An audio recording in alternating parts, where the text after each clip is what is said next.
A bouncer, also known as a doorman or cooler, is an informal term for a security guard employed at a bar or nightclub. And we got a lot of these fucking wise guys coming up. Tons of crews, and it was a million different situations that would go on. I think maybe Staten Island and Brooklyn, but 2 crews. But they were real crews. That's when there was a mafia. But I always felt even the toughest of guys, if you could finesse them, you can break them down, you know what I mean? Because these guys are in beef so often, the less beefs to have, the better they are. I grew up in the Bronx, and in a Catholic school, so we always had the Albanians and the Russians, and the Italians. But I didn't realize how crazy they get mixed with alcohol together. I could control them. I had him one night there with a Colombian drug pusher.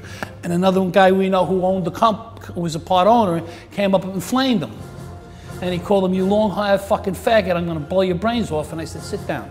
Mafia guys, they were fighting there. I don't know who they are, but I know that one of them, he lost his watch. And I know that one close friend of mine found it. And this watch, actually, it's a diamond watch and worth 30 grand. I was in a hotel reading this book called The Westies, and I come across this page about this Mickey Featherston having a problem at the door of a club, and it was me he was having the problem with. Mickey Featherston was one of the, worst ever. The Tanglewood Boys, they're very influential. They killed a guy I know. They killed that same guy who got them out. They tortured him to death with cigarettes for hours. We used to get a big Brooklyn crowd. This is when Guidos were Guidos. And let me tell you, you didn't mind seeing Guidos because nobody tipped like Guidos. Baby John, I don't know if you ever heard of him. He'd come in and he had a fucking beret on. He'd walk in, and 16 guys following him all in black. And he would sit down and he'd look at them.